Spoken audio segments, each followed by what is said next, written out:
한 기사 내용을 좀 제가 하나 읽어드리도록 하겠습니다. 경기도에 사는 한 주부 37세 기혁 씨가 한 병원의 소아정신의학과를 찾았다고 합니다. 아들이 아무것도 하기 싫다며 유치원에 가기 싫다고 떼를 쓰고 유치원에 가도 아무 말을 하지 않았기 때문이라고 합니다. 그런데 문제는 교육 방식이었습니다. 이 부모는 주로 아이에게 사교육 업체에서 만든 영어 학습 비디오를 틀어주거나 영어 단어를 읽게 시켜왔다고 합니다.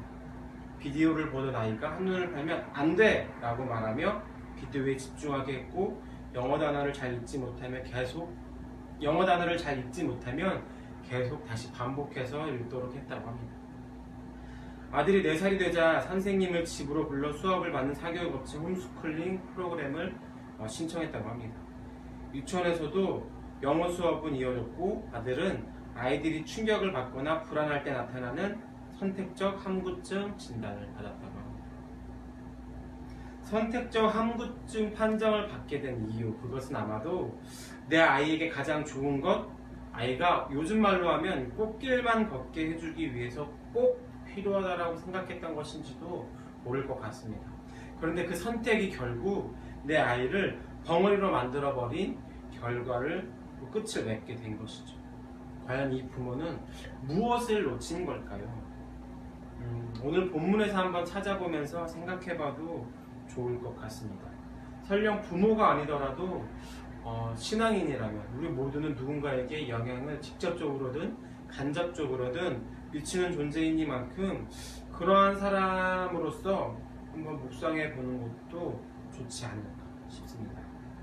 오늘 우리 본문은 예수님의 어린 시절 그 성장사에 관한 이야기입니다. 사건의 발달은 유월절에 일어난 이야기입니다.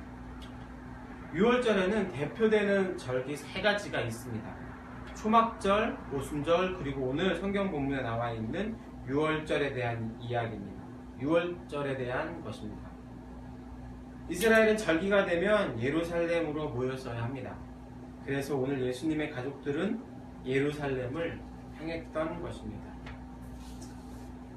그런데 이 장을 통해서 요셉과 이 마리아가 하나님을 얼마나 경외하는 부부였는지를 좀 알 수 있는데요.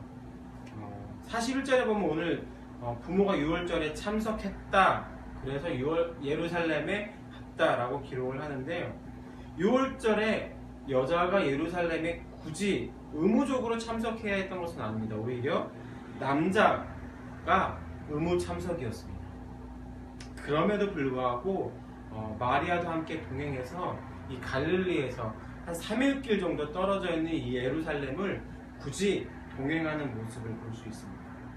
그런데 여기서뿐만이 아니라 오늘 본문은 아니지만 2장 22절에서 24절을 보면 이제 예수님을 낳고 그 정결 예식에 대한 이제 이야기가 나오는데 이 22절에서 24절을 보면 3가지 종류의 정결 예식을 볼 수 있습니다. 하나는 아이를 낳은 뒤 산모의 정결 예식, 그리고 아이가 처음 태어났을 때 첫 태생에 대한 예식, 그리고 장남에 관한 것입니다. 그런데 보통은 이 정결 예식에는 산모만 참여합니다. 그런데 그 이유가 이제 분만 중에 부정하게 되었기 때문에 그것을 정결하게 하기 위한 것이죠. 그런데 NIV나 그 표준세 번역에 보면 마리아와 요셉이 참석한 것으로 번역하고 있습니다. 표준세 번역에서는 그들은 아기를 주님께 드리려고 라고 번역하고 있는데요. 이것을 통해서 마리아만 참석한 것이 아니라 요셉도 참석한 모습을 볼 수 있습니다. 이것은 아마도 요셉이 그 마리아의 분만을 도왔기 때문으로 생각해 볼 수 있을 것 같습니다. 이처럼 두 부부는 그 율법을 온전히 지키기 위해서, 하나님을 경외하는 그 마음을 지키기 위해서 얼마나 노력했는가를 단면적으로 볼 수 있을 것 같습니다. 그리고 그렇게 12살이 된 예수님이 41절에 보면 해마다 6월절이 되면 예루살렘으로 갔다는 구절을 통해서 정말 12살 그 생애 동안에 못해도 12번 정도는 성전을 왔다 갔다 하면서 좀 익숙해져 있었지 않았을까 추측해 볼 수도 있을 것 같습니다. 그런데 그때 우리가 이미 알던 대로 사건이 발생합니다. 무리 중에 예수님이 이탈하게 된 것입니다. 모든 절기가 끝나고 집으로 돌아가는 중에 말입니다. 언뜻 이해가 되지 않습니다. 그런데 지금처럼 비행기랄지 교통수단이 발달되어 있는 시대가 아닌 도보로 이용하거나 아니면 가축을 사용해서 이동하던 시대이기 때문에 앞서거니 뒤서거니 하다가 보면 납득이 안 되는 상황도 아닌 것 같습니다. 잃어버린 상황이 말이죠. 하다못해 이제 요즘은 아니지만 크리스마스 때만 되면 나왔었던 영화 중에 하나가 나홀로 집의 이야기죠. 그 대가족이 이동하다 보면 누가 챙겼는지 모르는 일이 발생되는 그것을 가지고 이제 에피소드를 가지고 만든 영화인데, 그렇다면 또 이해가 전혀 안 될 일도 아닌 것 같습니다. 어쨌든 그렇게 하루가 지나서야 예수님을 잃어버린 것을 알게 되고, 그리고 3일째가 되어서야 비로소 예루살렘의 그 성전에서 예수님을 찾게 됩니다. 그리고 그곳에서 아주 놀라운 일이 펼쳐져 있었습니다. 성전의 선생들과 함께 듣기도 하고 묻기도 하던 상황, 그리고 그 예수님의 지혜와 대답을 놀랍게 여기는 상황. 물론 그 상황이 놀랍기도 하지만 내 아이를 찾았다는 안도감에 나오는 탄성인지는 모르겠지만, 부모는 너를 얼마나 찾았는데 너희 부모를 근심하게 하느냐? 라고 묻습니다. 그러나 예수님의 대답은 어떠합니까? 49절입니다. 제가 읽겠습니다. 예수께서 이르시되 어찌하여 나를 찾으셨나이까? 내가 내 아버지 집에 있어야 될 줄을 알지 못하셨나이까? 하시니. 어린 소년인 예수님의 대답이 참 기가 막힙니다. 이것을 직역하면 나는 내 아버지 집에 있어야만 합니다 라고 합니다.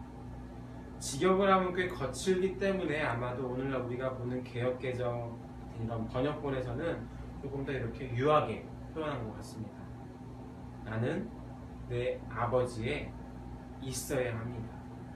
그래서 이것을 집으로 표현하기도 하고 아버지의 일을 해야만 합니다로 보는 번역도 있다고 합니다. 12살이지만 예수님은 분명히 있어야 할 곳에 자기 소명이 무엇인지를 확실히 알고 있는 모습을 볼 수 있습니다. 오늘 본문을 읽으시면서 여러분들은 무엇을 보시게 되고 다짐하게 되거나 깨닫게 되십니까? 오늘 예수님이 하신 말씀 49절의 고백이 참 큰 울림으로 저에게는 특별히 다가옵니다. 신앙은 어쩌면 그 자아 정체성에 대한 제대로 된 회복, 인식이 아닌가 또 한번 생각해 볼 수 있을 것 같습니다. 오늘 예수님은 12살이라는 어린 나이로부터 자신의 정체성을 분명히 알고 있었습니다. 내가 누구인지 알매도 불구하고, 해야 할 것이 무엇인지 알매도 불구하고, 가야 할 길이 어디인지 알매도 불구하고 예루살렘을 내려가서는 요셉과 마리아에게 계속적으로 순종했습니다. 하나님의 아들이지만 그럼에도 불구하고 육적인 아버지, 어머니, 또 부모에게 무엇을 해야 하는지도 분명히 알았다라는 것입니다. 말씀 안에서 우리는 내가 누구인지, 그리고 내가 어떠한 존재인지, 어디로 가야 하는지에 대해서 발견해야 하지 않을까 싶습니다.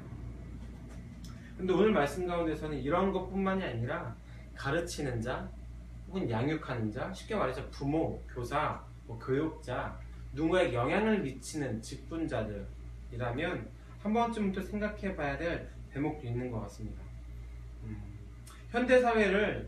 현대사회에서 크게 범하는 오류 중에 한 가지가 바로 특히 부모님들이, 부모님뿐만 아니라 어떤 가르치는 사람들이 범하는 오류 중에 한 가지가 돈으로 누군가를 가르치려 한다거나 해결할 수 있다는 생각이 아닐까 싶습니다.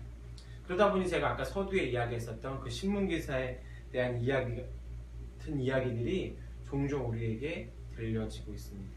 심지어는 아이의 그 영어 발음을 위해서 고가의 돈을 들여서 큰 수술비를 들여서 혀를 이렇게 하는 그런 이제 모습들을 언론 매체를 통해서 우리는 심심치 않게 볼 수 있습니다.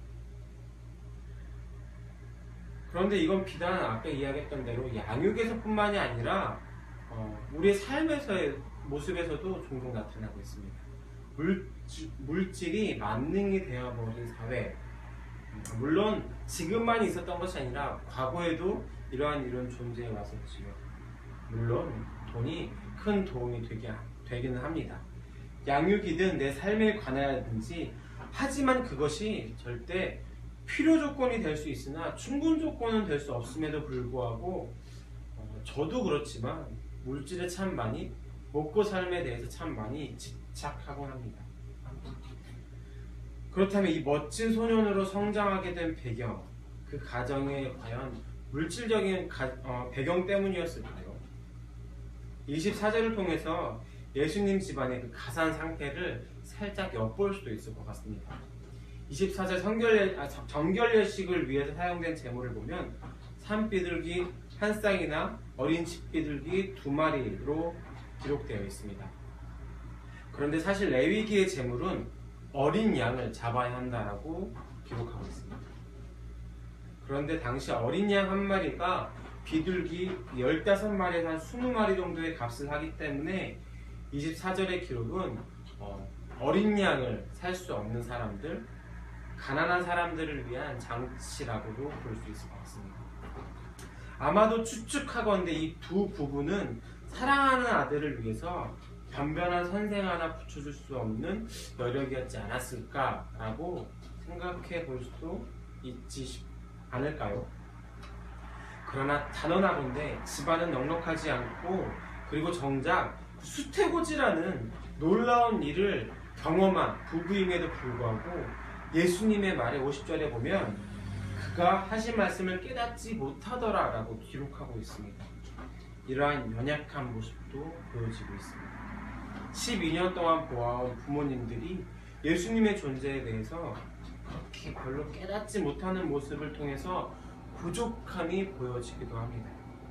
그런데 그럼에도 불구하고 예수님의 하나님의 성전과 말씀에 대한 경외, 예수님 하나님에 대한 사랑, 그의 마음에 아마도 비록 부족함은 있을지언정 이 마리아나 요셉은 이 하나님에 대한 마음, 하나님에 대한 경외함만큼은 크게 뒤지지 않았을까 생각해 볼 수 있을 것 같습니다. 그리고 인간의 몸으로 자라오신 그 예수님에게도 영향이 끼쳐지지 않았을까요? 어느 예능 프로그램에서 이제 탤런트 신혜라가 나와서, 신혜 씨가 나와서 이제 삶의 4가지에 대해서 이야기하는 혹시 들어본 적 있으십니까? 인생을 분류하면 크게 4가지 정도로 분류할 수 있다고 합니다. 중요하고 급한 일, 중요한데 급하지는 않은 일, 중요하지 않고 급한 일, 중요하지도 급하지도 않은 일. 보통 이 4가지 범주에 모든 우리의 삶의 그 일들을 이렇게 분류해 볼 수 있다고 합니다. 그런 가운데서 가장 우선순위로 사람들이 삼고 있는 것이 무엇인가 보면 보통은 중요하고 급한 일에 시간들을 할애하고 나의 에너지를 소비하지. 예를 들면 이제 뭐 주부로 이야기하면, 그래서 그 신하라 씨가 이제 가장 현실적으로 이제 이야기했었던 얘가 공과금을 내는 거예요. 회사인이라면 기한서를 제출하는 일, 혹은 학생이라면 과제를 제출하는 일, 학생의 역할로서 중요하고 급한 일이겠지요. 날짜들이 이런 정해져 있는 일. 그런데 중요하지만 급하지 않은 일들도 있습니다.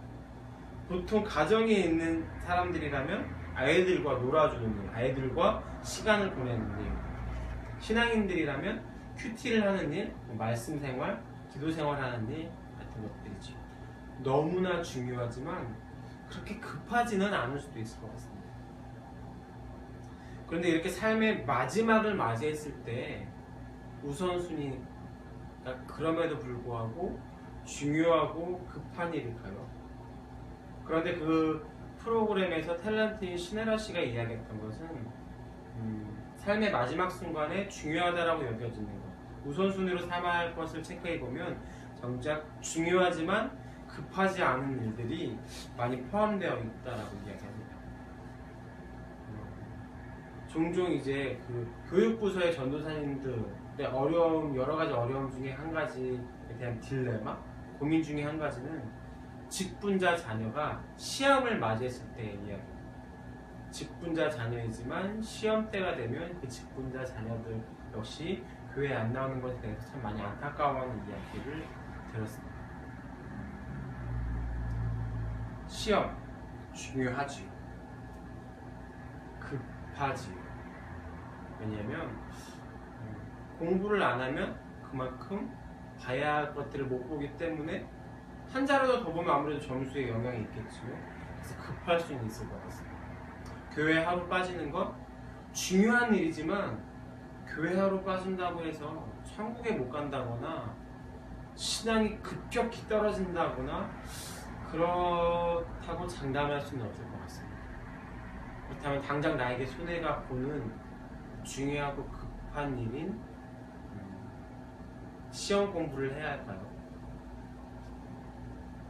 만약 내 자녀가 그것에 대해서 고민하고 있다면 신앙인으로서, 그러나 학생으로서 시험 공부를 해야 할지, 그래서 학원을 가야 할지, 아니면 신앙인으로서 교회를 가야 할지에 대해서 고민하고 있다면 우리는 과연 무엇이라고 어떤 조언을 해줄 수 있을까요? 판단은 우리 각자의 몫으로 남겨두고, 근데 정작 직접적으로 가르치려고 했는지는 모르겠지만 요셉과 마리아의 행보를 통해서 하나님을 경외하는 것에 대해서 예수님은 또한 배우지 않았을까 싶습니다. 중요하지만 급하진 않을 수 있는 그 일을 우선순위로 삼았지 않았을까 싶습니다. 오늘 본문 서두와 결말쯤에 해당하는 40절과 52절에 공통적으로 소년 예수님을 묘사할 때 표현하고 있는 것이 지혜와 키가 자람에 대해서 이야기합니다. 그리고 하나님의 은혜, 사랑스러워감을 표현하고 있습니다. 참고로 성경에서는 지혜에 대해서 이야기할 때 우리가 보통 생각하는 교육을 통해서 얻어지는 지식만을 이야기하지 않습니다. 전제는 여호와를 경외함입니다. 잠언에도 기록되어 있지 않습니까? 지식의 근본은 여호와를 경외함이라고 이야기하고 있습니다. 이것을 우리는 가르치기에 힘써야 하지 않을까.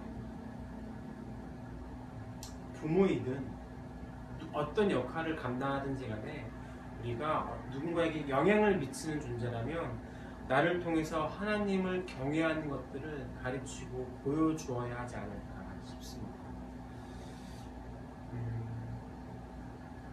하나님을 경외함에 대해서 이제 가르치는 것에 대해서 묵상을 하다가 문득 저희 교회 아이가 생각이 났었어요. 올해 이제 8살이 되는 남자 아이인데 이 아이가 태어나면서부터 이제 저희 교회를 다녔고 이제 쭉 성장해오고 있었습니다. 그런데 다른 교회랑 이제 분위기가 많이 다르기도 하고 그래서 그럴 수도 있겠지만 사실상 초반에 교회 학교를 시작해서 예배를 드렸을 때 이 아이의 예배 태도는 그렇게 좋지 않았어요. 그런데 1년이 지나면서 계속적으로 변화되는 모습들을 보고 있습니다. 다른 교회 아이들만큼 적극적으로 뭐 이렇게 찬양을 한다거나 그렇게 하진 않으나 1년이 예배 태도의 모습이 굉장히 달라져감을 봅니다. 물론 다른 교회 아이들만큼의 그런 적극성이 없지만 그런데 이 아이에게서 느낄 수 있는 적극성은 뭐냐면 물론 다른 교회 아이들은 우리 아이들보다 이렇게 안 좋다라는 것을 이야기하기 위한 것이 아니라 그 아이들을 보면 때로는 전도사에게 혹은 교사에게 인정받기 위해서 조금은 보여지는 것들이 조금 강한 때가 있어요. 전도사에게 칭찬받기 위해서 내가 좋아하는 선생님들에게 인정받기 위해서 좀 더 그 기대에 부응하고자 하는 것들이 보여지는데 이 아이는 아니에요. 전도사한테 잘 보이려고 한다기보다는 정말 자기가 좋아서 찬양하고 듣고 싶어서 말씀을 듣는 모습들을 종종 발견할 수 있습니다. 그럼 과연 그것이 왜 그랬을까 저에게 참 오랫동안의 숙제이기도 하고 관찰의 대상이었어요. 그런데 이것 하나만으로 모든 것들을 설명할 수 없지만 그의 부모의 영향이 참 크지 않았을까라고 조심스럽게 추측해 볼 수 있을 것 같습니다. 근데 그렇다라고 해서 제가 그 가정을 자세히 아는 건 아니지만 보건대 직접적으로 막 하나님은 어떻게 경외해야 하고 어떻게 찬양해야 하고 뭐 무릎하게 앉혀서 성경을 하나하나 손을 짚어줘가면서 읽어준다거나 흔히 어떠한 목사님 자녀들처럼 직분자의 자녀들처럼 그런 적극적인 그 신앙교육의 모습을 하는 것에 대해서는 제가 크게 듣지 못했어요. 그럼에도 불구하고 이 아이가 날마다 해마다 이 신앙의 모습들이 성장하는 게 무엇일까 라고 보았더니 그 부모들이 하나님을 경외하는 모습들을 그 아이에게 계속적으로 보여주고 있다라는 것이 가장 큰 교육의 효과이지 않았을까라는 것입니다. 물론 직접적으로 가르치는 것도 중요하고 필요하겠지요. 성경을 펼쳐서 손가락 하나하나 짚어가면서 못 알아듣지만 그럼에도 불구하고 아이에게 읽어주는 건 역시 중요할 수도 있습니다. 그러나 아이는 부모의 등을 바라보며 자라간다고 하지요. 그렇게 직접적인 하나님은 경외하는 것이 이런 것이야 라고 알려주는 것도 중요하겠지만 내가 먼저 경외하는 모습을 보여주는 것이 필요하지 않을까요? 비단 부모뿐만 아니라 우리 모두는 누군가에게 영향을 미치며 살아가는 존재이기 때문에 나를 통해서 그런 모습이 보여줘야 되지 않을까 싶습니다. 말로 가르치는 것, 그것은 어쩌면 너무 어려운 일은 아닌 것 같습니다. 교육해서 가르침을 받아서 하면 되는 것이기 때문에 그것은 별로 어렵지 않을 것 같습니다. 그런데 내가 하나님을 경외함으로 이것들을 보여주는 것은 조금은 더 고차원적이고 어려운 일이 아닐까 싶습니다. 우리 삶의 모습 가운데서 이런 하나님의 경외하는 모습을 좀 사람들에게 보여줄 수 있는 우리의 삶이 되기를 간절하게 소망합니다. 결론입니다. 내가 누구인지 어디로 가야 할지에 대해서 여러분들은 알고 계시니까 이것은 비단 무엇이 되어야 하는지 어떤 직업을 가져야 하는지에 관한 이야기가 아닙니다. 오히려 무엇을 지향해야 하고 어떤 기준으로 살아가야 하는지에 대한 명확한 자기인식에 대한 이야기입니다. 오늘 예수님은 자신이 무엇을 해야 하는지 어디에 있어야 하는지 아시는 분이셨습니다. 지금 내가 해야 할 것, 내가 있어야 할 것, 그리고 하나님께 묻고 깨달아야 할 것, 깨달아서 해야 할 것을, 있어야 할 것을 있을 수 있는 은혜가 있기를 우리 가운데 소망합니다. 그리고 내가 정말 누구인가 하나님을 통해서, 하나님께 기도함을 통해서 이 말씀 가운데서 명확히 아는 것을 깨달아지기를 간절하게 소망합니다. 그리고 우리가 그래야 하는 이유는 우리가 누군가에게 계속적으로 이야기하지만 직접적으로든 간접적으로든 영향을 미치는 사람들이기 때문입니다. 나는 나를 바라보고 있는, 내 등을 바라보고 있는 그들에게 무엇을 가르치시겠습니까? 하나님을 경외함으로 그들이 하나님을 경외하게 되기를 간절하게 소망합니다. 제가 기도하고 각자 기도 제목 있으시면 기도하시고 각자 삶의 자리로 돌아가도록 하겠습니다. 기도하시겠습니다. 하나님 감사드립니다. 우리 일곱 가운데 불러주시고 예배 가운데 말씀 가운데 듣게 허락하시니 감사합니다. 하나님, 때로는 내가 하나님을 경외하는 것이 우선순위임에도 불구하고 급하지 않다고 해서 뒤로 미룰 때가 너무나 많았음을 고백합니다. 하나님, 중요하지만 급하지 않은, 그럼에도 불구하고 가장 우선순위 삼아야 할 그것들을 우리가 우선순위 삼을 수 있도록 허락하여 주시옵소서. 오늘 다시 한번 더 말씀과 기도 가운데서 내가 누구인지, 그리고 무엇을 해야 할 존재인지, 어디로 가야 할 존재인지에 대해서 깨달아지게 하시고 알게 하여 주시옵소서. 그리고 내가 먼저 내가 누구인지, 무엇을 해야 할지, 어디로 가야 할지 알을 통해서 나의 등을 바라보고 있는 그들에게 가르쳐 주기 허락하여 주옵소서. 나는 과연 무엇을 경외하고 있으니까 하나님을 경외함을 그들에게 가르칠 수 있는 너의 소망이 되게 하시고 오늘 하루 동안도 하나님을 경외함을 나의 눈빛과 표정과 말과 온 몸과 마음을 통해서 표현할 수 있는 하루 될 수 있도록 도와주시옵소서. 이 모든 말씀 예수님의 이름으로 기도했습니다.